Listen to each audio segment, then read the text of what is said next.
Bonjour à tous, on se retrouve pour un mini haul action et un des produits on va le tester ensemble. Certains c'est des nouveautés, le produit qu'on va tester ensemble je ne sais pas si c'est une nouveauté ou pas. Moi dans mon action c'est celui de Célesta 67, je les avais pas vus avant donc je ne sais pas si c'est une nouveauté ou pas, j'ai encore trop rien vu passer sur les scrap copines que je suis, donc on verra. Si vous connaissez déjà, ben voilà, ce sera des révisions comme j'ai toujours, et puis sinon ben on va découvrir ce qu'on peut bricoler avec. Alors en premier lieu j'ai trouvé ces marqueurs, mais ils sont permanents, donc ben, c'est assez intéressant. Moi je les ai juste en permanent, je les ai juste en bleu et en noir, et là il y a quand même toutes les couleurs de l'arc-en-ciel, donc ben oui, c'est intéressant pour quand on veut écrire par exemple sur des étiquettes ou des pots, que ce soit un peu indélébile, c'est bien que ce soit dans les couleurs, donc j'ai trouvé ça pas mal, donc je les ai pris. Et ça c'était au rayon tout ce qui est bureautique, là où il y a le pardon, les agrafes, le scotch, tout ça, et maintenant ils ont mis tout ce qui était pour la rentrée scolaire. C'est là-bas que je les ai trouvés. Voilà, et il y en a 24 pièces, et c'est des 4 mm d'épaisseur, l'écriture. Je ne les ai pas testés encore, mais ben, vous verrez sûrement les utiliser dans de prochaines vidéos. Ensuite, j'ai pris les silky crayons. J'ai pris ces 3 couleurs là. Pareil, là je vous fais pas de test ni rien. Il y a plein de scrap copines qui en ont fait, notamment Miss Miu Miu qui vient de mettre en ligne quelque chose là-dessus. C'était fort intéressant et fort sympathique. Donc moi j'ai pris ces couleurs là qui sont assez pastel. Il y en a 10 dans chaque boîte. Celle-ci qui s'appelle Rainbow, donc arc-en-ciel, qui sont un peu plus flashy. Il y en a 3 fluo à l'intérieur. Et celui-ci, c'est des Shimmer Smooth. Donc Shimmer, c'est un peu... c'est pas brillant, c'est étincelant. Donc voilà, j'ai pris les 3 là. Mettre même glitter, donc pailleté, je sais pas si ça va faire pailleté. Moi j'ai un peu l'équivalent dans la marque Ranger, Timals, et lui il les a appelés les crayons avec un C majuscule, mais c'est la même chose. Alors je sais pas s'ils sont aussi bien que les Timals, je testerai, et puis pareil vous les verrez sûrement utilisés dans des prochaines vidéos. Voilà, ça se présente comme ça. Mais je vous le dis, allez voir sur les chaînes des copines, elles ont testé et c'était sympa. Voilà, alors ce qui m'amène, ce que moi j'ai pris, que j'ai pas trop vu de test pour l'instant, mais peut-être qu'il y en a aussi, je ne regarde pas tout le monde, ce sont les Acrylic Spray Paint. Et ceux-ci, je les ai trouvés dans le rayon Beaux-Arts, là où il y a les toiles, la peinture à l'huile, les blocs de papier, tout ça. Et donc, il y en a 3 par boîte, et la boîte vaut 1,95 €. Et donc, ce sont bien des acryliques spray. Alors, c'est pour ça que je vais les tester.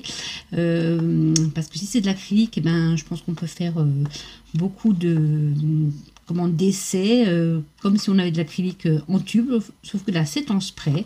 Donc, il y avait ce bleu, et là, ils disent que celui du milieu, c'est néon, donc fluo. Je ne sais pas si c'est un noir ou un bleu, enfin on verra, on va tester. Voilà, il y avait ce orange, et pareil, ils nous disent que le orange du milieu, il est fluo. Il en a un rouge un peu.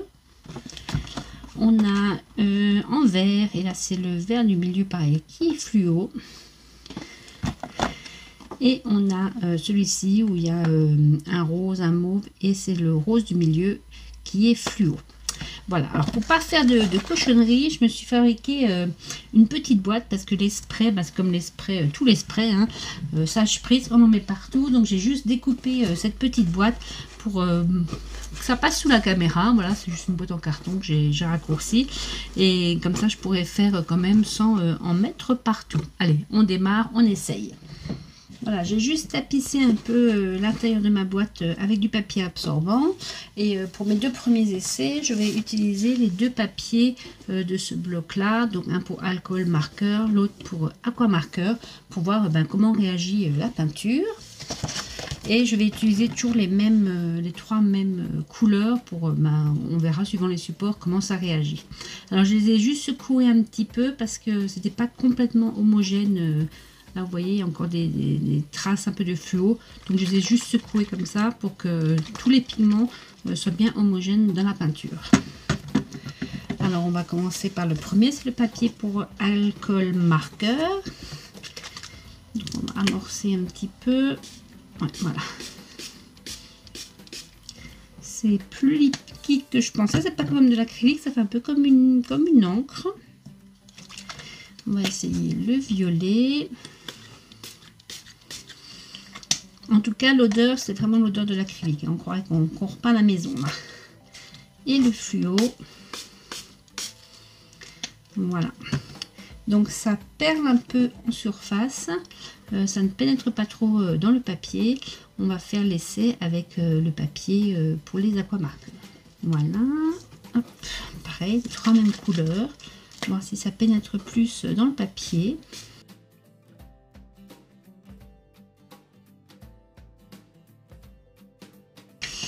Bien écoutez, non, ça perle aussi sur le papier. Peut-être les micro-gouttes rentrent un petit peu mieux, mais les gros c'est pareil.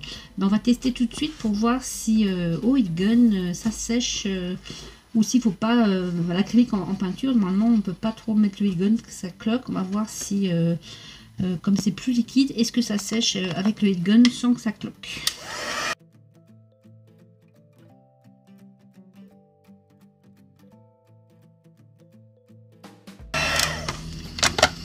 Alors ça ne cloque pas, bonne nouvelle, la peinture ne cloque pas et les couleurs je trouve restent assez vibrantes. Donc eh ben, écoutez, test concluant pour le papier à aquamarqueur. Je vais encore sécher celui pour le papier alcool marqueur et voir si on obtient le même résultat. Il est juste à côté, je sèche et on regarde.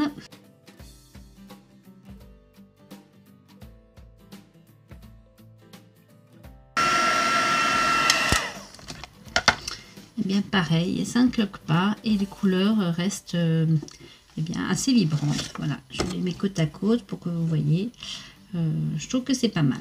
Alors bon, c'est couvrant sur du blanc, on va tester sur du papier noir pour voir si ça couvre pareil. Donc là j'ai pris une feuille du Artist Aquarelle Paper, toujours de chez Action, et voyons voir si ça recouvre pareil. Alors il a toujours un côté un peu lisse, un côté un peu granuleux. Alors, je prends le parti de mettre sur le côté lisse. Je sais pas si ça changera quelque chose, mais enfin on essaye, hein, c'est des tests. Si c'est raté, c'est raté, mais vaut mieux que ce soit moi qui rate que vous. Voilà, hop, c'est parti. Donc là c'était le rose clair,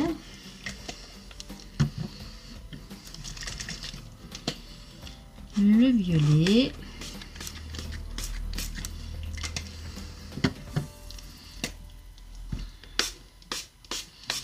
et le fluo. Et on sèche.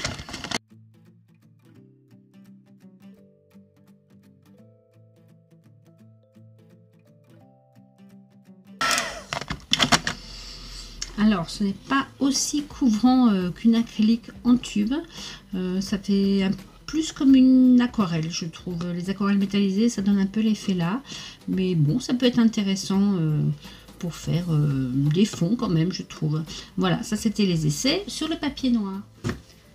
Je vais faire un essai maintenant sur le bloc canvas, parce que c'était marqué pour l'acrylique, l'huile ou la gouache. Donc, et que c'était avec une première couche de gesso. Donc, on va voir si ça marche avec ces sprays acryliques. Hop là, j'ai coupé un petit morceau. On reprend les trois mêmes couleurs.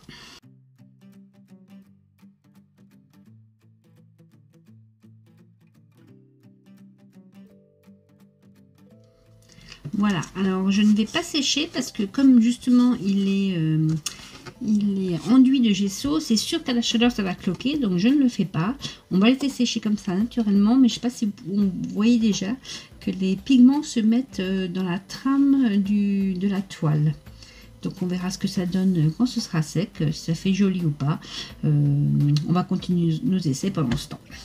Voilà, maintenant je voudrais voir si ça apporte quelque chose d'embosser le papier avant de mettre mettre nos sprays d'acrylique. Donc là j'ai embossé avec un effet un peu panthère, voir si ça change quelque chose ou pas. Et j'ai utilisé le papier pour aquamarqueur.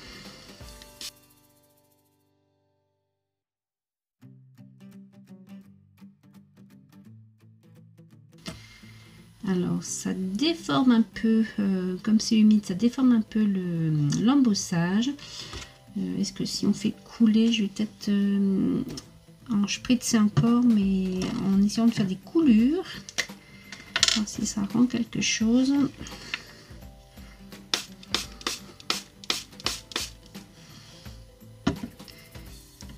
Ça ne veut pas couler, c'est un petit peu. Alors ça veut bien couler, mais le papier absorbe l'eau et du coup ça déforme un peu l'embossage. Bon, alors, rien de foufou, c'était un essai pas très concluant. Voilà ce que ça donne. On va laisser sécher, on verra peut-être que ce sera mieux après séchage, mais là pour l'instant ça casse pas trois pattes à un canard. Alors moi ce que j'aime bien faire avec les choses embossées, c'est d'embosser du rhodoïde. Alors voyons voir, et j'aime bien souvent mettre des encres à alcool dessus ou des feutres à alcool. Donc j'ai embossé avec le même motif léopard un peu, et je vais voir si ça tient sur du rhodoïde. Donc je le mets dans le sens là.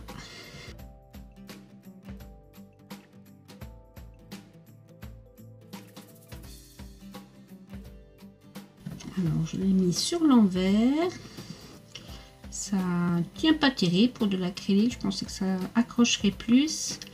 Et voilà ce que ça donne sur l'endroit. Pareil, là je vais pas le chauffer parce que c'est pas du rhodoïde thermorésistant. Et ben, on va voir ce que ça donne une fois que ce sera sec. Voilà, on s'est amusé avec du papier embossé. Maintenant, je voudrais faire un test avec un pochoir, voir si on peut superposer les couleurs. Donc, je prends une de mes premières feuilles du début.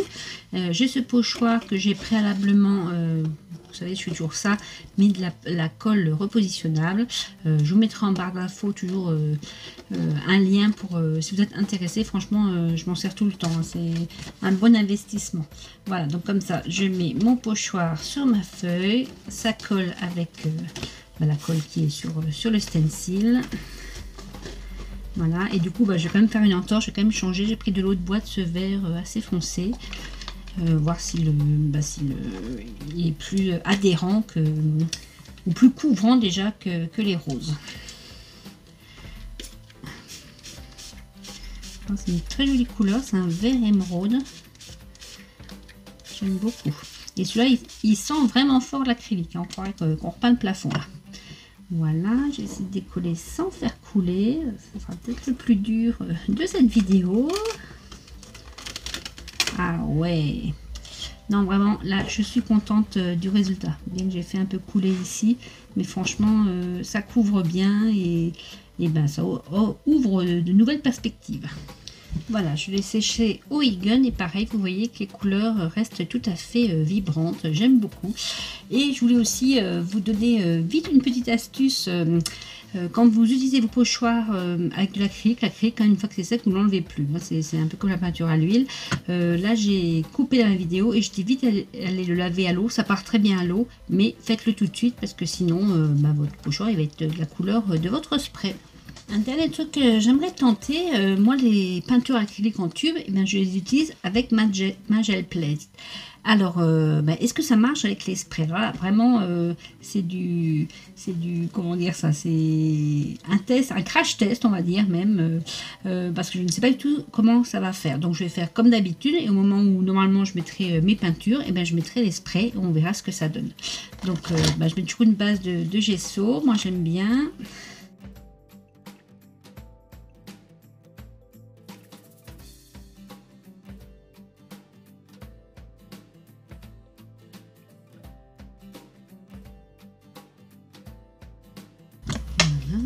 Je mets ma feuille, hop là.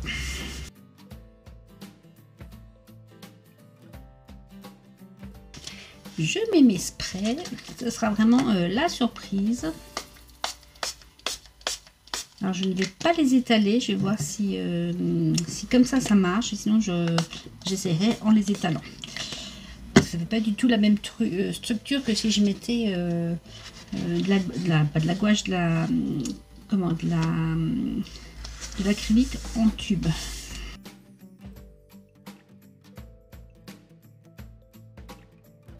Voilà, ça donne ça. Un marbré, on va dire. Je vais prendre une deuxième feuille. Un peu, et cette fois-ci l'étaler avec mon rouleau.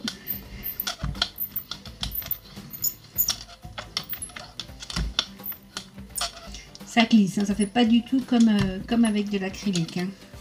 Bon, on verra. Peut-être remettre un peu de violet. Hop là. Et on y va.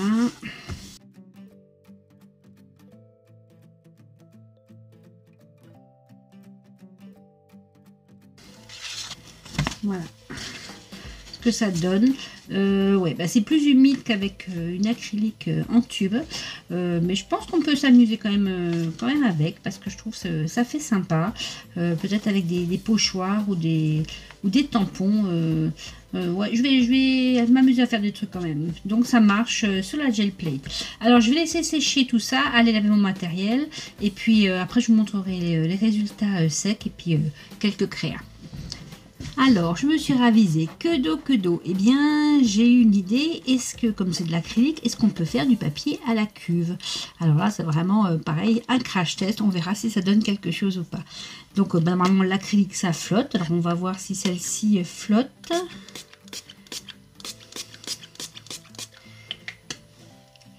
Voilà, pas l'air de trop se mélanger avec en dessous.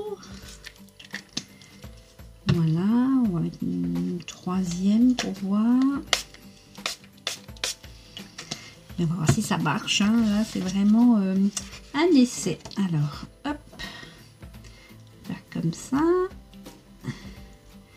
Et essayer de la récupérer. Ah ouais, eh ben, j'adore. Ça se dilue plus que de l'acrylique normal. Je vais peut-être prendre une deuxième feuille pour voir. Elle coule quand même un petit peu. On fait une deuxième feuille pour voir. Hop.